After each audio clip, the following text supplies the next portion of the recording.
Hare Krishna devotees, Hare Krishna అండి అందరికీ. నిత్యం భగవద్గీతకి అందరికీ స్వాగతము. ముందుగా మన జగన్నాథ్ మందిరంలోని అర్చా విగ్రహాలను ఒకసారి స్మరించుకుందాము. జై జగన్నాథ్ బల్దేవ్, సుభద్ర మాయి, సుదర్శన్ కి జై. వామన్ దేవ్ కి, పరశురాం భగవాన్ కి, రాధా మాధవ్ కి, శ్రీల ప్రభుపాదుల వారికి జై. ఓం అజ్ఞానతిమిరాంధస్య జ్ఞానాంజనశలాకయా చక్షురున్మిలితం యేన తస్మై శ్రీగురవే నమః. నమో ఓం విష్ణుపాదాయ కృష్ణప్రేష్ఠాయ భూతలే శ్రీమతే భక్తివేదాంత స్వామిన్ ఇతి నామినే. నమస్తే సరస్వతే దేవే గౌరవాణి ప్రచారిణే నిర్విశేషా శూన్యవాది పాశ్చాత్య దేశతారిణే. జయ శ్రీ కృష్ణ చైతన్య ప్రభో నిత్యానంద శ్రీ అద్వైత గదాధర శ్రీవాసాది గౌరభక్త వృంద. హరే కృష్ణ కృష్ణ కృష్ణ హరే హరే, హరే రామ రామ రామ హరే హరే. హరే కృష్ణ. ఇప్పుడు మనం 7వ అధ్యాయాన్ని చర్చించుకుంటామండి. 7వ అధ్యాయము భగవద్ విజ్ఞానం. 7వ అధ్యాయము 3వ శ్లోకము.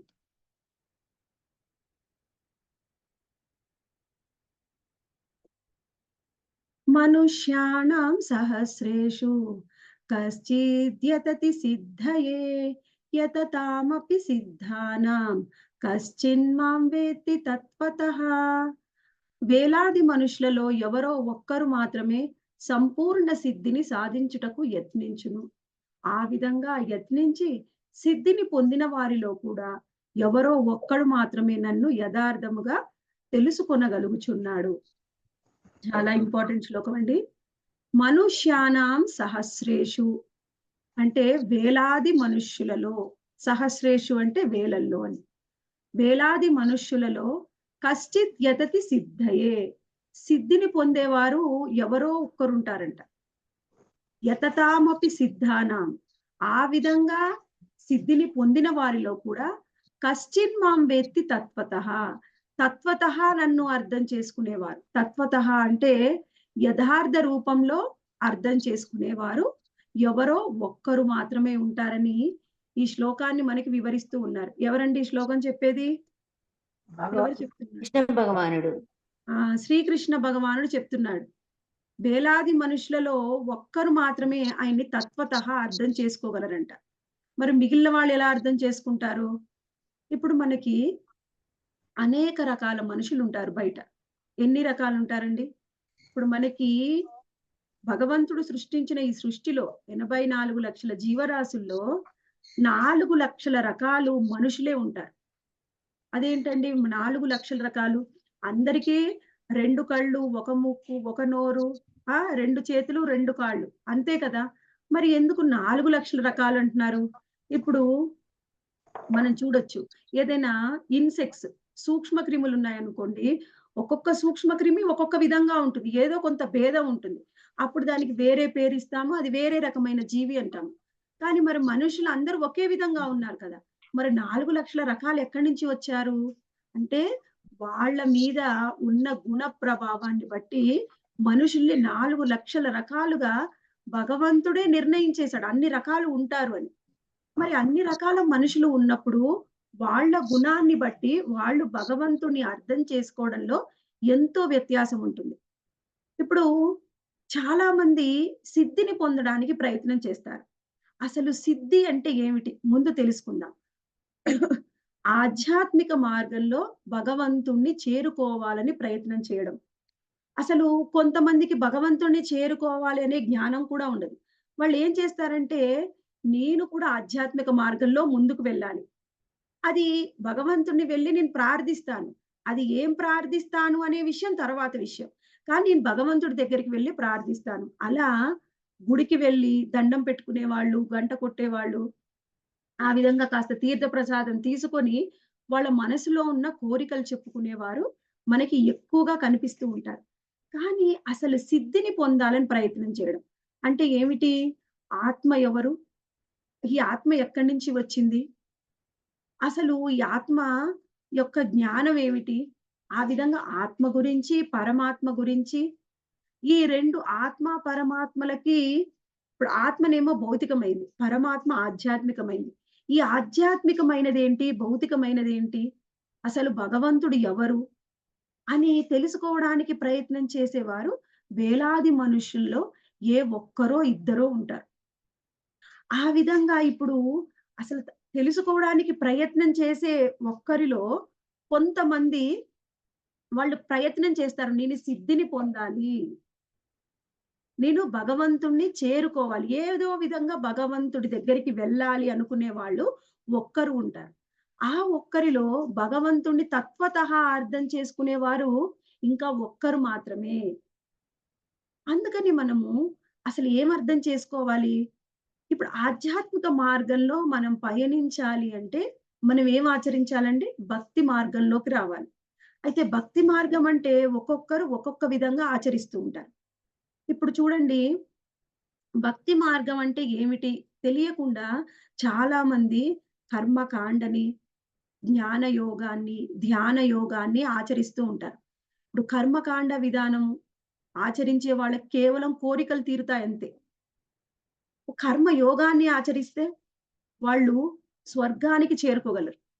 అంటే పూర్తిగా కర్మయోగం అంటే పూర్తిగా కర్మయోగం అని చెప్పలేమండి. కర్మయోగం కూడా ఆహ్, పు మనం పూర్తిగా చెప్పాలి అంటే కృష్ణ భక్తి రసభావిత కర్మ అంటే అది భక్తి యోగం కిందే వస్తుంది. కానీ ఈ కర్మకాండ విధి విధానాలు ఆచరించే వాళ్ళు పుణ్యం పొందినప్పుడు ఆ పుణ్యం కూడా ఎక్కువ మొత్తంలో పుణ్యాన్ని పొందితే వాళ్ళు చేరుకునే ఉత్తమమైన డెస్టినేషన్ ఏమిటి అంటే స్వర్గాన్ని పొందుతారంతే. ఈ జ్ఞాన మార్గంలో ముందుకు వెళ్ళేవాళ్ళు, వాళ్ళు ఎక్కువలో ఎక్కువ ముక్తిని పొందుతారు. అదే ధ్యాన మార్గంలో వెళ్ళేవాళ్ళు అష్ట సిద్ధుల్ని పొందుతారు. ఈ సిద్ధులు కూడా అన్నీ పొందలేరు. వాళ్ళ యొక్క సాధనని బట్టి వాళ్ళు పొందే సిద్ధి అనేది ఉంటుందన్నమాట.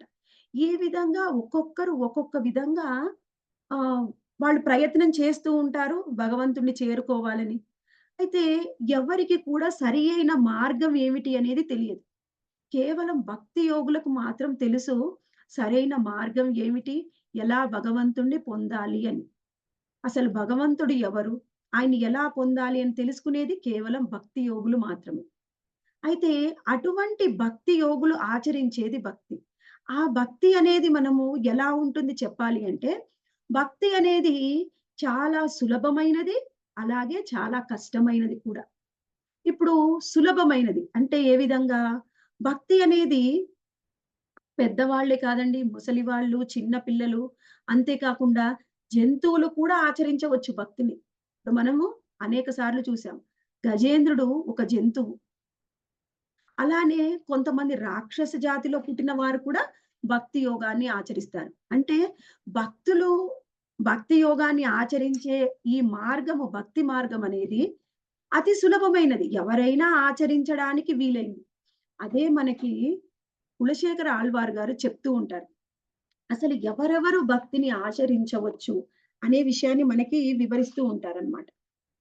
వ్యాధస్యాచవ వ్యాధస్య ఆచరణం ధ్రువస్య చ వయో విద్యా గజేంద్రస్య కా కుబ్జాయా కిం నామ రూపమధికం కిం తత్సుధాంనోదనం వంశక్కో విదురస్య యాదవపతేర్వుగ్రస్య కిం పౌరుషం భక్త్యా తుష్యతి కేవలం న చ గుణై భక్తి ప్రియో మాధవా. వ్యాధుడు ఒక బోయవాడు. ఆయనకి ఏ విధమైన ఆచరణ తెలియదు. ఆయన కూడా భగవంతుడిని పొందాడు. ధ్రువుడు 5 సంవత్సరాల వయసు. అంటే వయసుతో భేదం లేదు. ధ్రువుడు కూడా భక్తి మార్గాన్ని ఆచరించి భగవంతుడిని చేరుకున్నాడు. ఆ తరువాత మనకి గజేంద్రుడు ఒక ఏనుగు, ఒక జంతువు కూడా భక్తి మార్గంలో భగవంతుడిని పొందాడు. ఒక జంతువైనా సరే కుబ్జ అంటే ఇప్పుడు భగవంతుడిని దగ్గరికి చేరుకోవాలి, భక్తి మార్గం ఆచరించాలి అంటే మన రూపురేఖలు ఎలా ఉండాలి? అందంగా ఉన్నవాళ్ళు, తెలివితేటలు ఉన్నవాళ్ళే కాదు. ఎవ్వరినైనా భగవంతుడిని చేరుకోవచ్చు. మనకి కిం తత్ సుధాంనోదనం. సుధాముడు ఎంత పేదవాడంటే, ఆయనకి కనీసం తినడానికి ఆహారం లేదు రోజు. తన కుటుంబాన్ని పోషించలేకపోతున్నాడు. పిల్లలకు కూడా ఆహారం ఇవ్వలేకపోతున్నాడు. ఆయన ఎంత పేదవాడంటే, ఆయన దగ్గర ఒక సూది దారం కూడా లేదు. ఆయన పంచ చిరిగిపోతే కుట్టుకోవడానికి లేక, ఎక్కడ చిరిగిపోతే అక్కడ ఒక ముడి వేసుకుంటాడనమాట. అంత పేదవాడు మనకి సుధాముడు. ఆ తరువాత వంశం. కొంతమంది చెప్తారు ఎంతో గొప్ప వంశంలో పుట్టిన వాళ్ళే భగవంతుడిని చేరుకోగలరని. కానీ విదురుడు ఒక శూద్ర కుటుంబంలో జన్మించాడు. మనకి తెలివితేటలే కాదు, మనకి ఎంతో శక్తి సామర్థ్యాలు ఉంటేనే భగవంతుడిని చేరుకోవాలంటే కాదు అని ఉగ్రసేన మహారాజు నిరూపిస్తున్నాడు. ఆయన ఏం గొప్ప ప్రతాపవంతుడు కాదు. తన కొడుకైన కంసుడి చేతిలోనే బంధింపబడి కారాగృహంలో బంధింపబడ్డాడు. అంటే మనకి తెలివితేటలు కానీ, అందము కానీ, వయస్సు కానీ, వంశము కానీ, ఇంకా మనం అసలు మనిషి అయినా సరే, కాకపోయినా సరే, ఎంత ధనం ఉన్నా లేకపోయినా సరే, భగవంతుణ్ణి చేరుకోవచ్చు. భక్త్యా తుష్యతి కేవలం నచ గుణైః భక్తి ప్రియో మాధవ. భక్తి అనే ఒక్క అలంకారం ఉంటే చాలు, ఆ మాధవుడు ఎంతో సంతోషాన్ని పొందుతాడు ఆ భక్తుల పట్ల. అంత సులభమైనది భక్తి. కానీ అటువంటి భక్తి మార్గాన్ని ఎలా ఆచరిస్తున్నారంటే, అందరూ కూడా వాళ్ళకి అసలు భగవంతుడిని తత్వతః అర్థం చేసుకోలేకపోతున్నారు. భగవంతుడు ఎవరు? ఎవరిని భగవంతుడు అని చెప్పవచ్చు? భగవంతుడికి ఉండే లక్షణాలు ఏమిటి? ఇప్పుడు మనం కూడా కృష్ణ చైతన్యంలోకి రాకముందు ఎవరిని చూస్తే వాళ్ళని భగవంతుడు అనుకునేవాళ్ళం. భగవంతుడికి, అవతారాలకి, వేరే దేవీ దేవతలకి, మళ్ళీ ఊర్లో కొంతమంది గ్రామ దేవతలుంటాయి. ఆ గ్రామ దేవతలకి మనకి భేదం తెలీదు. ఎవరైనా ఒక్కరే. ఎవరైనా దేవుడే, ఎవరైనా భగవంతుడే అనుకుంటున్నాం. కానీ అది సరి అయింది కాదు. ఇప్పుడు ఎవరు భగవంతుడో తెలుసుకొని ఆయన్ని ఆరాధించడం అంటే తత్వతః తెలుసుకోవడం. తత్వతః అంటే ఏమిటి? భగవంతుడు ఎవరు? ఆయనకేం లక్షణాలుంటాయి? ఆయనకున్న ఐశ్వర్యాలు ఏమిటి? ఎవరో ఒకరు ఎన్నో సిద్ధులు ఉన్నంత మాత్రాన, కొంత తెలివితేటలతో అనర్గళంగా మాట్లాడినంత మాత్రాన, ఇప్పుడు వాళ్ళ సిద్ధులతోని నేనే భగవంతుడిని అని చెప్పుకున్నంత మాత్రాన వాళ్ళు భగవంతుడు కారు. భగవంతుడు కేవలం ఒక్కడే ఉంటారు. ఆయన తప్ప మిగిలిన వాళ్ళు ఎవరు కూడా భగవంతులు కారు. ఆ విధంగా భగవత్ తత్వాన్ని యథావిధంగా తత్వతః ఎవరు అర్థం చేసుకుంటారో అలాంటి వాళ్ళు చాలా అరుదు అని చెప్తున్నారు.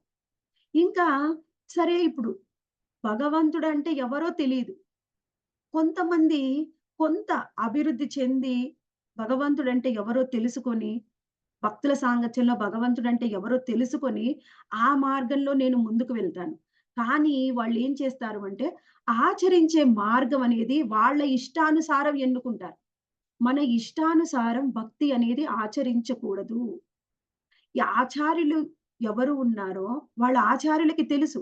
భగవంతుడు ఎవరు? ఆయన్ని ఎలా చేరుకోవాలి? ఆయన్ని ఎలా సంతోషపెట్టాలి? ఏం చేస్తే భగవంతుడికి ఇష్టము? అనేది ఎవరికి తెలుస్తుందండి? ఇప్పుడు మన కుటుంబ సభ్యులు ఉన్నారు. మన కుటుంబ సభ్యుల్లో ఆళ్ళ ఇష్టాలు ఏమిటి? వాళ్ళ అలవాట్లు ఏమిటి? ఏం చేస్తే వాళ్ళకి నచ్చుతుంది? అనేది ఆ కుటుంబ సభ్యులకు అర్థమవుతుంది. దానికి తగ్గట్టు వాళ్ళ మనసెరిగి ప్రవర్తిస్తారు. ఇప్పుడు మరి భగవంతుడి గురించి మనకి ఏమీ తెలీదు. మనకి ఆయనకి ఏం నచ్చుతుంది? ఏం నచ్చదు? ఎలా అయితే ఆయన్ని మనం పొందగలము అనేది ఎవరికి తెలుస్తుంది? ఆయనకి సన్నిహితంగా ఉన్న వాళ్ళకి తెలుస్తుంది. ఆ విధంగా భగవంతుడికి సన్నిహితంగా ఉన్నది ఎవరు? అంటే ఆచార్యులు. అందుకని ఆచార్యులు ఏం చెప్తారో అదే చెయ్యాలి. ఆచార్యులు చెప్పింది కాకుండా కొంతమంది అంటూ ఉంటారు. భగవంతుడి నామం అంటే హరే కృష్ణ నామమే ఎందుకు జపించాలి? ఎన్నో భగవంతుడి నామాలున్నాయి కదా! అవన్నీ జపించొచ్చు కదా! అయితే నేను హరే కృష్ణ నామాన్ని జపిస్తాను. నా ఇంట్లోనే ఉండి నేను హరే కృష్ణ నామాన్ని జపించొచ్చు కదా! ఎందుకు టెంపుల్‌కి వెళ్ళాలి? ఎందుకు క్లాసులు వినాలి? భక్తుల అసోసియేషన్ ఎందుకు ఇంపార్టెంటు?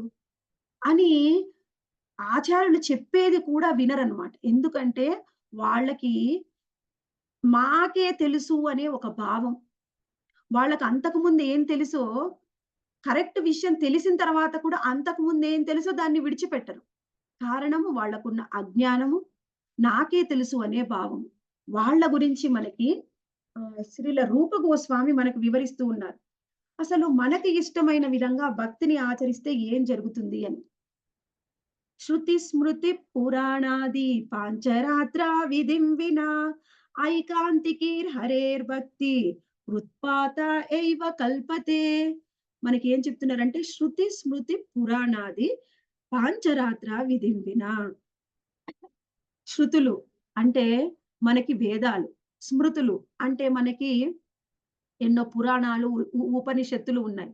అదే కాకుండా పాంచరాత్ర విధిమిన నారద పాంచరాత్ర విధి విధానాలు ఏవున్నాయి అంటే, ఏ విధంగా శాస్త్రాలలో వివరించారో ఆ విధంగా కాకుండా, భక్తిని ఎవరైనా వాళ్ళకిష్టమైన విధంగా చేస్తే ఏం జరుగుతుందని చెప్తున్నారు ఇక్కడ చూడండి. ఐకాంతికి హరేర్ భక్తి అంటే ఐకాంతికి అంటే నా సొంతంగా నేను హరిభక్తిని ఆచరిస్తే ఉత్పాత ఏవ కల్పతే. అంటే సమాజంలో వాళ్ళు ఉత్పాతాన్ని సృష్టిస్తారు. ఏం ఉత్పాతం? నేను నాకిష్టమైన విధంగా చేస్తున్నాననుకోండి భక్తిని, నన్ను చూసి నా చుట్టుపక్కల ఉన్న వాళ్ళు, నాకు తెలిసిన వాళ్ళు నన్ను చూసి ఇన్‌ఫ్లూయెన్స్ అవుతారు. ఇన్‌ఫ్లూయెన్స్ అయ్యి ఏం చేస్తారు?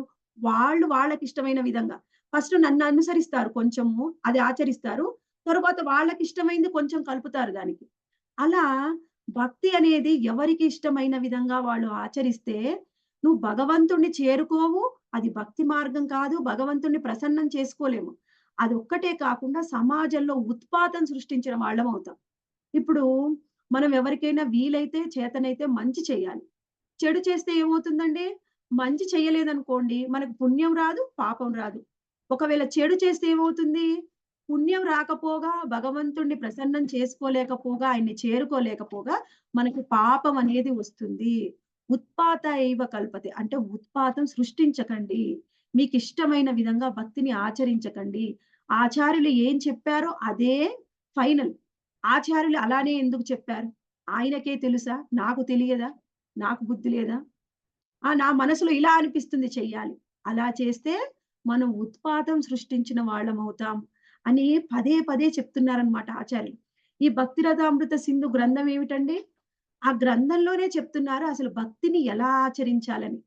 ఆ విధంగా మనకు గ్రంథంలోనే భక్తిని ఎలా ఆచరించాలో చెప్తున్నా, మనకిష్టమైన విధంగా మనం చెయ్యకూడదు.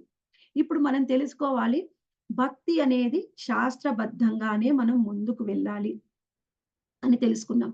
అయితే శాస్త్రబద్ధంగా మనం ముందుకు వెళ్తున్నాము. ఏం చెప్పారో ఆచార్యులు అదే పాటిస్తూ ఉన్నాం. అయితే పాటించినంత మాత్రాన మనము శుద్ధ భక్తులం అయిపోతామా? అయితే పాటిస్తున్నాము. కానీ భక్తిలో పురోగతి అనేది ఎలా సాధ్యమవుతుంది? మరి భగవంతుడు ఏం చెప్పాడు? నన్ను తత్వతః అర్థం చేసుకోమన్నాడు. తత్వతః అర్థం చేసుకోవడం అంటే ఎలా అర్థమవుతాడు? నాకు అర్థం చేసుకోవాలుందండి తత్వతః. నేను ఆచార్యులు చెప్పిందే వింటున్నాను. శాస్త్రంలో ఏం చెప్పారు? ఇప్పుడు మీ అసోసియేషన్‌లోకొచ్చాను. మీరు చెప్పిందే వింటున్నాను. మరి అయినా సరే ఎన్ని రోజులైనా నాలో ఏం తేడా రావట్లే. నేను ఏం చేసినా అన్నీ మర్చిపోతున్నాను. నాకు గుర్తుండట్లేదు. చాలా మంది చెప్తూ ఉంటారు. దానికి కారణం ఏమిటి అంటే, మనము భక్తి మార్గం ఆచార్యులు చెప్పిన మార్గం ఆచరిస్తూ, ఇదొక్కటే కాకుండా సైడ్‌కి ఇంకా ఎన్నో ఆచరిస్తున్నామనమాట. ఏమిటి? ఇంతకు ముందు ఎవరో ఏదో క్లాసులుంటాయి. ఆ క్లాసులు జేయడము, వాళ్ళు చెప్పింది వినడము, మనము అనేక సార్లు చర్చించుకుంటూ ఉంటాం.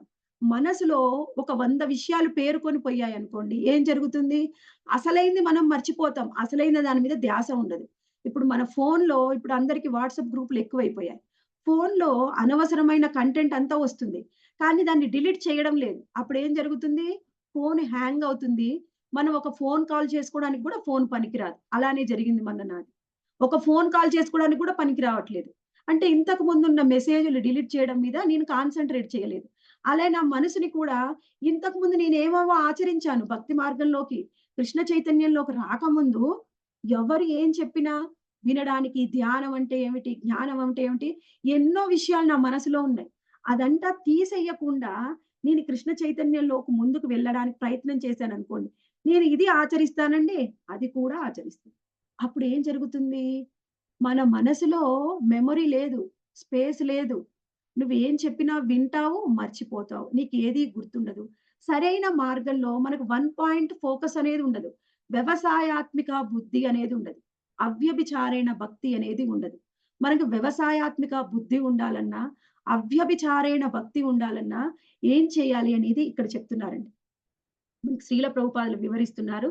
అత శ్రీకృష్ణ నామాది न भवेद्ग्राह्यमिन्द्रियै सेवोन्मुखे हि जिह्वादौ स्वयमेवा स्फुरत्यदा అత శ్రీకృష్ణ నామాది నభవేద్ గ్రాహ్యమింద్రియై. శ్రీకృష్ణ భగవానుడి యొక్క నామాన్నైనా ఆయన తత్వాన్నైనా మనం అర్థం చేసుకోవాలి అంటే మనకు ఉన్న ఇంద్రియాలతోని అర్థం కాదు. ఇంద్రియాలంటే ఏమిటి? మనకు ఉన్న ఇంద్రియాలు. ఆ కళ్ళు, ముక్కు, చెవులు వీటి ద్వారా మనం జ్ఞానాన్ని పొందుతాం. వాటి ద్వారా మనస్సు. ఆ విధంగా నేను ఈ ఉన్న ఈ 6 ఇంద్రియాలతోని భగవంతుడిని అర్థం చేసుకోవాలి అంటే ఎప్పటికీ నాకు భగవంతుడు అర్థం కాడు. మరి ఏం చేస్తే అర్థమవుతాడంట? ఇక్కడ చెప్తున్నాడు. సేవోన్ముఖేహి జిహ్వాదో స్వయమేవ స్ఫురత్యదా. నీకు సేవాభావం కనుక ఉంటే సేవోన్ముఖేహి జిహ్వాదో అంటే నీకు సేవాభావం ఉంటే ఆ సేవ అనేది ఎలా? మనం ఇంద్రియాలతో అయినా సేవ చేయొచ్చు. మనసుతో అయినా సేవ చేయొచ్చు. ఆయనని కీర్తిస్తూ మన బుద్ధితోని, మన మనస్సుతోని, మన ఇంద్రియాలతోని ఆయనకి కనుక సేవ చేస్తూ ఉంటే మన నాలుకతోని ఆయన్ని కీర్తించాలి. జిహ్వాదం అంటే నాలుకతో ఆయన్ని కీర్తించాలి. ఆయన నామాన్ని పలకాలి. ఆయనకు లీలల్ని మనం వివరించొచ్చు. ఏదైనా సరే మనము ఈ విధంగా జిహ్వతో సేవ చేయడానికి ముందు మన ఇంద్రియాలతో కూడా సేవ చేయవచ్చు. మన మనస్సుతో, బుద్ధితో నువ్వు ఏదో ఒక విధంగా కృష్ణుడికి సేవ చేస్తూ ఉంటే ఏం జరుగుతుందండి? స్వయమేవ స్ఫురత్యద. నా అంతట నేనే వాళ్ళకి అర్థమవుతాను అని చెప్తున్నారనమాట. నా అంతట నేనే వాళ్ళకి అర్థమవుతాను. నువ్వేం కష్టపడి నన్ను తత్వతః అర్థం చేసుకోవాల్సిన అవసరం లేదు. నేనే నీకు మనసు ద్వారా మనసుకి జ్ఞానం ఇస్తాను.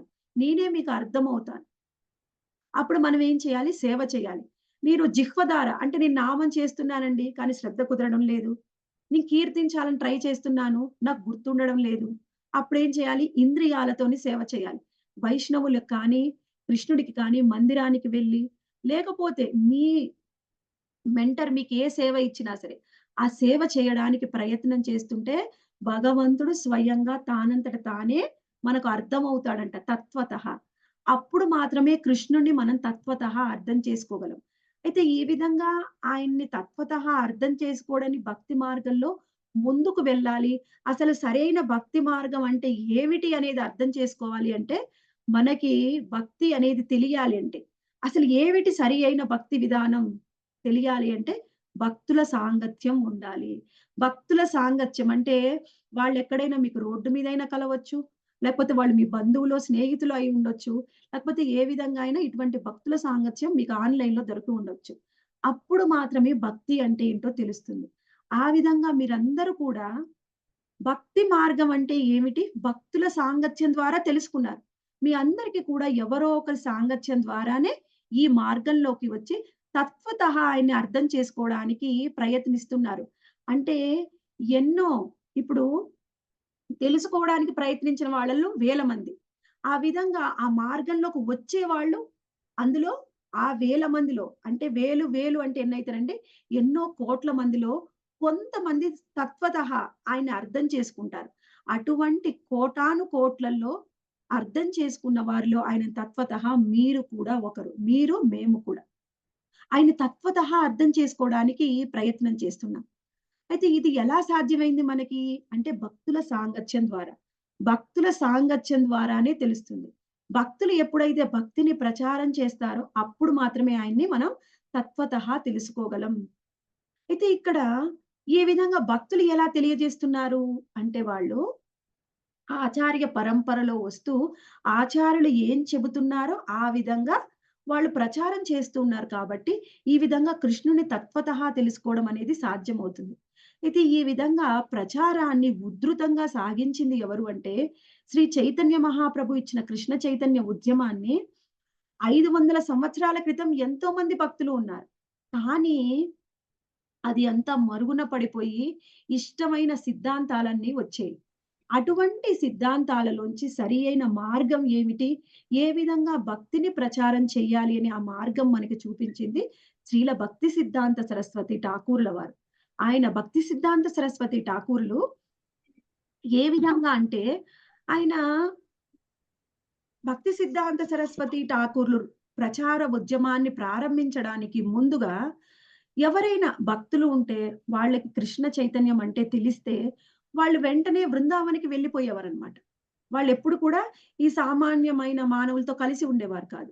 బృందావనికి వెళ్ళిపోవడం, అక్కడ బృందావనంలో ఎంత సింపుల్‌గా వాళ్ళ జీవితాన్ని గడిపేవారంటే, వాళ్ళ దగ్గర ఒక్క బెడ్‌షీట్ మాత్రం ఉండేది. అది తలకు కట్టుకునేవారు. వాళ్ళ చేతిలో ఒక చేతికర్ర, జపమాల మరియు ఒక టిఫిన్ క్యారియర్. ఆ క్యారియర్‌ని ఏం చేసేవాళ్ళంటే పొద్దున్నే లేవగానే అందులో పాలు పితుక్కొని తాగేవాళ్ళు. ఆ తరువాత అందులోనే భిక్షాటన చేసేవారు. ఆ తరువాత భిక్షాటన అయిపోయి వాళ్ళు ప్రసాదం స్వీకరించిన తర్వాత అందులోనే మంచినీళ్ళు నింపుకునేవారనమాట. అవే వాళ్ళు రోజంతా తీసుకునేవారు. ఆ తరువాత రాత్రి సమయంలో ఆ తలకు కప్పుకున్న తలపాగా ఒక్కటి ఎక్కడో ఒకటి బృందావనంలో రోడ్డు మీద సైడ్‌కి వేసుకోవడం. ఆ టిఫిన్ క్యారియర్‌ని తలపాగాలాగా పెట్టుకోవడం, పడుకోవడం. ఇంకా వాళ్ళు అదే అన్నమాట. మిగిలిన సమయం అంతా కూడా వాళ్ళు కృష్ణ నామాన్ని జపించడము, కృష్ణుడి లీలల్ని కీర్తించడము, మందిరాల్ని దర్శనం చేసుకోవడం. ఆ విధంగా వాళ్ళ జీవితం అనేది ఉండేది. మరైతే అటువ ఆ విధంగా భక్తులందరూ అలానే ఉంటే, మరి సామాన్యులను భక్తి మార్గంలోకి ఎలా తీసుకురావాలి అని శ్రీల భక్తి సిద్ధాంత సరస్వతి ఠాకూరులు ఆయనకి ఎంతో ముందు చూపు ఉంది.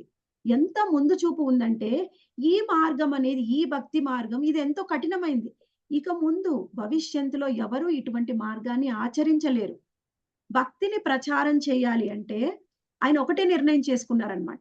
ఇప్పుడు మనము భౌతికమైన విద్యను నేర్చుకోవాలంటే, ఎంతో అందమైన కళాశాలలు, పెద్ద పెద్ద బిల్డింగ్స్ కట్టి, అన్ని సదుపాయాల్ని కల్పించి, అందులో టీచర్సు పిల్లలకి బోధిస్తూ ఉన్నారు స్టూడెంట్స్‌కి. అప్పుడు వాళ్ళు జ్ఞానాన్ని పొందుతున్నారు. ఎలా భౌతికమైన విద్యని నేర్చుకుంటున్నారో పిల్లలు, తరువాతి తరం వారు, అలానే ఆధ్యాత్మిక విద్యను కూడా తరువాత తరం వాళ్ళకి ప్రచారం చేయాలి. అంటే ఇప్పుడు మనం చేసే ప్రచారం అనేది సరి అయింది కాదు. భవిష్యత్తు వాళ్ళని మనము చేరుకోవాలి అంటే మన ప్రచార మార్గాన్ని పూర్తిగా మార్చేయాలనుకున్నారు.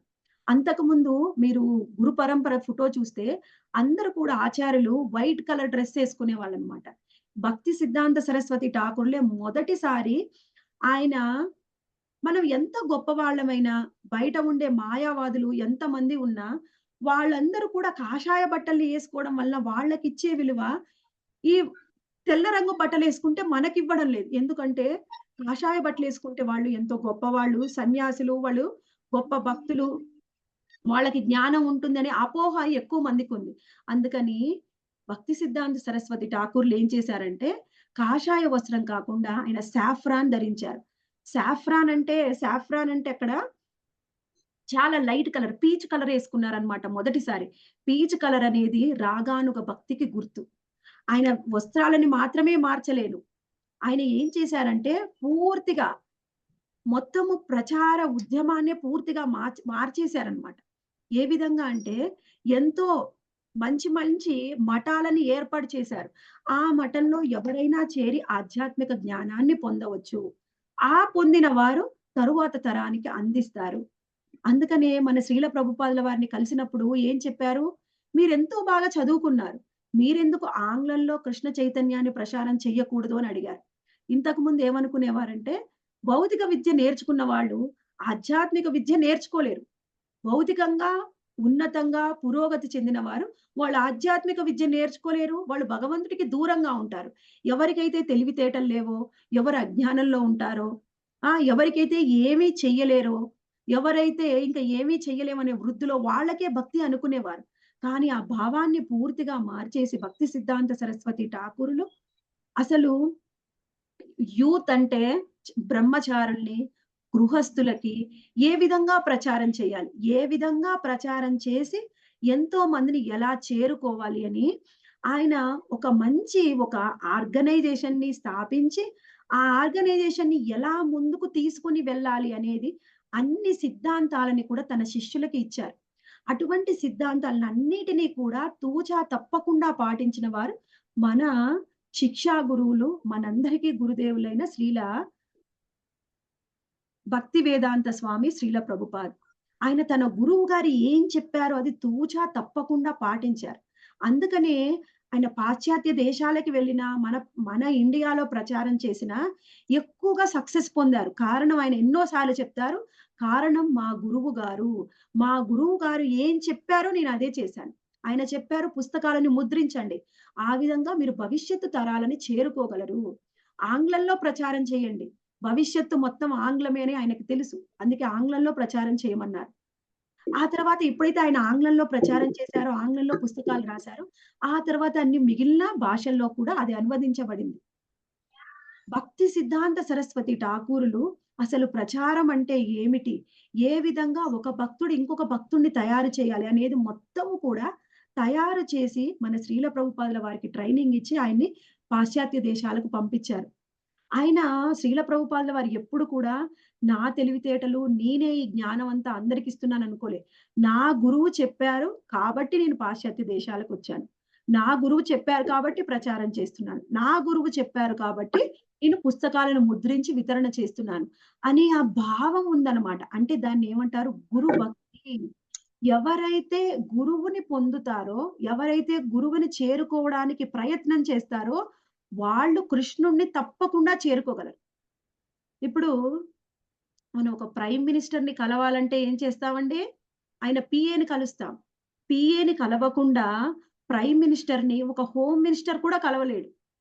హోమ్ మినిస్టర్ కూడా ప్రైమ్ మినిస్టర్ యొక్క పర్సనల్ సెక్రటరీ పీఏని పోయి అపాయింట్‌మెంట్ తీసుకోవాలి. అప్పుడే వెళ్లి హోమ్ మినిస్టర్ అయినా కలవగలడు. ఏ మినిస్టర్ అయినా సరే.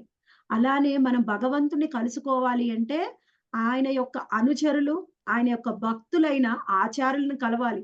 ఆచార్యుడు మాత్రమే భగవంతుడి దగ్గరికి చేర్చగలడు. మనంతటా మనం ప్రయత్నం చేస్తే మనము భగవద్ధామం ఆధ్యాత్మిక ధామం కాదు కదా! కనీసం ఉత్తమమైన జన్మ కూడా లభించదు. నెక్స్ట్ జన్మ కూడా. అందుకని ఆచార్యులని పొందాలి. గురు భక్తి ఉండాలి. అందరూ కూడా గురువుని పొందడానికి ప్రయత్నం చేయాలి. గురువు మాత్రమే మనకి తత్వతః భగవంతుడిని అర్థం చేసుకునే జ్ఞానం ఇవ్వగలడు. అసలు భగవంతుడి భక్తి అంటే ఏమిటో మనకు అర్థమయ్యేలా చెప్పగలడు. అప్పుడు మాత్రమే గురువులు, ఆయన యొక్క శిష్యులు, భక్తులు మాత్రమే భగవంతుడి చేరుకునే మార్గం చూపించగలరు. అందుకని భక్తుల సాంగత్యము, గురువు మాత్రమే మనని భగవద్ధామానికి చేర్చగలరు. అందుకని మన గురువులు, ఆచార్యులు ఏం చెప్పారు? భక్తి మార్గంలో పురోగతి చెందాలి అంటే. మొట్టమొదటిగా చెప్పిందేమిటండి? అందరూ కూడా హరే కృష్ణ మహామంత్రాన్ని జపించండి. ముందు రూప గోస్వామి చెప్పారన్నమాట. మీరు భక్తిలో పురోగతి చెందాలి అంటే 5 ముఖ్యమైన అంశాలను మనకు వివరించారు. అందులో మొట్టమొదటిది ఏమిటి అంటే భక్తుల సాంగత్యం. భక్తుల సాంగత్యం చేయాలి. భాగవత శ్రవణం. అంటే భక్తుల ముఖత భాగవతాన్ని, శాస్త్రాలని వినాలి. ఆ తరువాత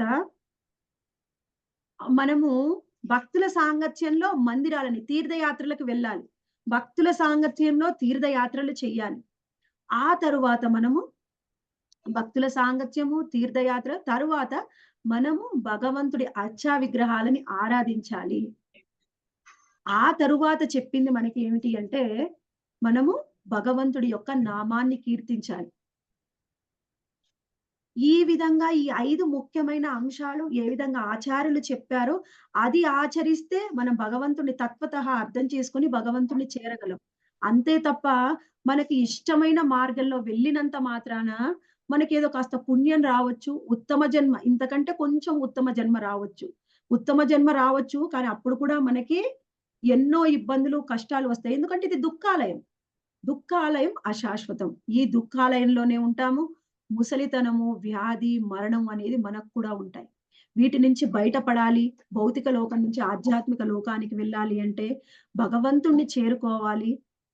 మనకు ఉన్నతమైన భగవంతుణ్ణి చేరుకోవడంలో అసలు ఉన్నతమైన లక్ష్యం ఏమిటి? భక్తుల యొక్క ఉన్నతమైన లక్ష్యం ఏమిటి మాతాజీ? హరే కృష్ణ చెప్పండి. భక్తులు ఏం పొందడానికి ప్రయత్నం చేస్తున్నారు? భక్తులు కృష్ణ చైతన్యంలో భక్తుల యొక్క ఉన్నత లక్ష్యం ఏమిటి? గోలోక ప్రాప్తి. గోలోక ప్రాప్తి. జన్మ మృత్యు జరా వ్యాధుల నుంచి బయటపడడం. జన్మ మృత్యు జరా వ్యాధుల నుంచి బయటపడడం. మనం ఎప్పుడు భగవంతుని సేవకులం. హరే కృష్ణ. మనం ఎప్పుడు మర్చిపోయాం. అందుకని మనం వెళ్ళి అక్కడ సేవ చేసుకోవడానికి వెళ్ళాలి. సేవ చేసుకోవాలి. ఇంకా మాతాజీ ఎవరైనా చెప్తారా? ఆయన ధామానికి వెళ్ళి ఆయన సేవ చేయాలి మాతాజీ. ఆయన ధామానికి వెళ్ళి ఆయన సేవ చేస్తాం.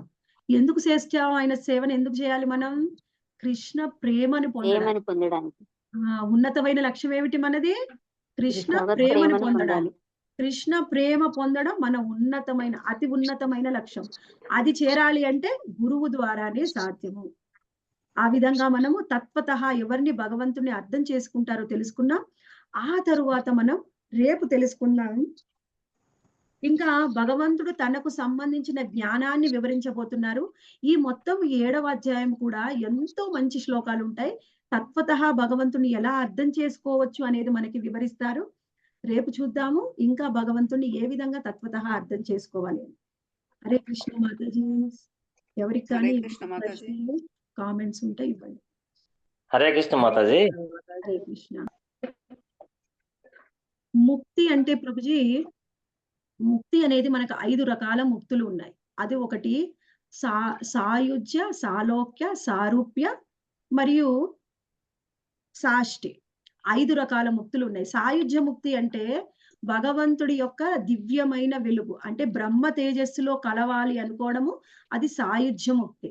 ఇంకొకటి సారూప్య ముక్తి. సారూప్య ముక్తి అంటే భగవంతుడు ఏ విధంగా ఉన్నాడో అటువంటి రూపురేఖల్నే మనం కూడా పొందడం, అది సారూప్య ముక్తి.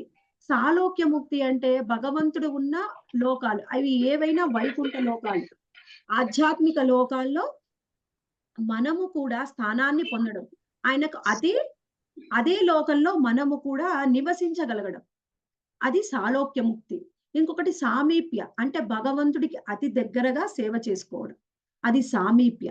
ఇంకొకటి అంటే అతి దగ్గరగా ఉండడం భగవంతుడికి, సామీప్య ముక్తి. సాష్టి అంటే భగవంతుడికి ఎటువంటి ఐశ్వర్యాలు ఉన్నాయో, వైభవాలు ఉన్నాయో అవి కూడా మనం పొందడం, అది సాష్టి. కానీ భక్తులు ఎవరూ కూడా ఈ 5 కోరుకోరు అనమాట. భక్తులు కేవలము భగవంతుడి యొక్క సేవను కోరుకుంటారు. ఆ సేవ ద్వారా ఆయన ప్రేమను పొందడానికి ప్రయత్నం చేస్తారు. భక్తులు కోరుకునేది సేవ మరియు ప్రేమ మాత్రమే. అర్థమైందా ప్రభుజీ?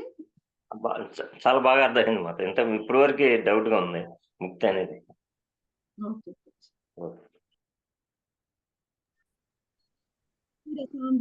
హరే కృష్ణ మాతాజీ. మాతాజీ ఒక్క నిమిషం. శ్రీల రూప గోస్వామి చెప్తూ ఉన్నారనమాట. ఏమంటే భక్తులకి ముక్తి దేవత అనేది వాళ్ళ ఇంటి ముందు, వాళ్ళ ఇంటి గేటు ముందు ఎప్పుడు వెయిట్ చేస్తూ ఉంటుందంట. ఏమని అంటే, నా భక్తుడు ఎప్పుడైనా సరే నన్ను పిలిస్తే నేను ఆయనకు సేవించుకోవాలి. ఏమిటా సేవ? నేను ముక్తినివ్వాలి అని. నేను ముక్తిని ఇస్తాను అని ముక్తి దేవత భక్తుల ఇంటి ముందు వెయిట్ చేస్తూ ఉంటుందంట. కానీ భక్తుడు ఎప్పుడు కూడా ముక్తిని కోరుకోడు, భగవంతుడి యొక్క సేవని ప్రేమని మాత్రమే పొందాలనుకుంటారు. ఆ విధంగానే జయ విజయులు కూడా వాళ్ళు పొందింది ఏ ముక్తి కాదు, భగవంతుడి యొక్క సేవ. వాళ్ళు అన్ని ఆటోమేటిక్ గా పొందారు, కానీ వాళ్ళు కోరుకుంది అది కాదు. వాళ్ళు కోరుకుంది భగవంతుడి యొక్క సేవ. అదే సేవలో వాళ్ళు నిరంతరం కొనసాగుతూ ఉన్నారు.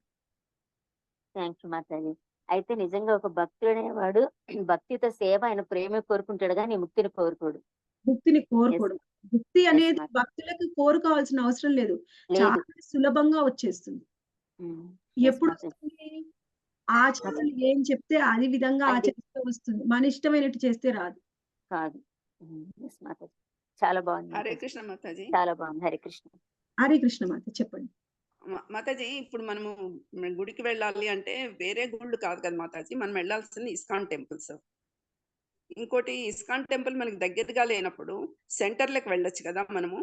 వెళ్ళొచ్చు మాతాజీ, సెంటర్స్ కి వెళ్ళొచ్చు.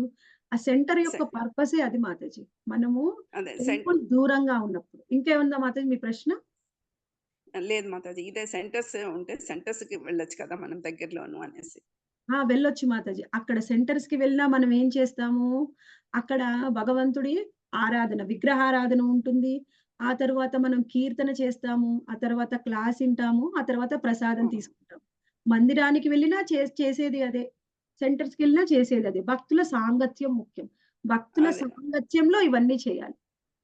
అదే మాతాజీ, భక్తుల సాంగత్యంలో ఎక్కువ ఉండాలంటారు మీరు, అదే మనకు కావాల్సింది. సాంగత్యంలో క్లాస్ వినాలి, సాంగత్యంలోనే కీర్తన చేయాలి, సాంగత్యంలో ప్రసాదం తినాలి. అప్పుడు మన భక్తి అనేది ఎలా ఉంటుంది అంటే, మీరు మనం జన్మంతా హరే కృష్ణ, మనము జన్మంతా కూడా వెయిట్ చేసినా కానీ పొందని ఫలితాన్ని భక్తుల సాంగత్యంలో కొన్ని రోజుల్లోనే పొందొచ్చండి. కొంతమందికి అసలు 2, 3 నెలల్లోనే, 6 నెలల్లోనే చాలా సీరియస్ డివోటీస్ అవుతారు. కారణము భక్తుల సాంగత్యం. భక్తుల సాంగత్యం ఉంటే ఏదైనా సాధ్యం. సాంగత్యం లేకపోతే ఏది సాధ్యం కాదు. హరే కృష్ణ హరే మాతాజీ. కృష్ణ ఒక శుద్ధ మాతాజీ. భక్తుడు అర్థమైంది. శుద్ధ భక్తుడు కేవలము భగవంతుని యొక్క భక్తితో సేవ ఆయన ప్రేమను కోరుకుంటాడు. ఒక శుద్ధ భక్తుడు. అవును మాతాజీ. Thank you Mataji. హరే కృష్ణ. హరే కృష్ణ మాతాజీ.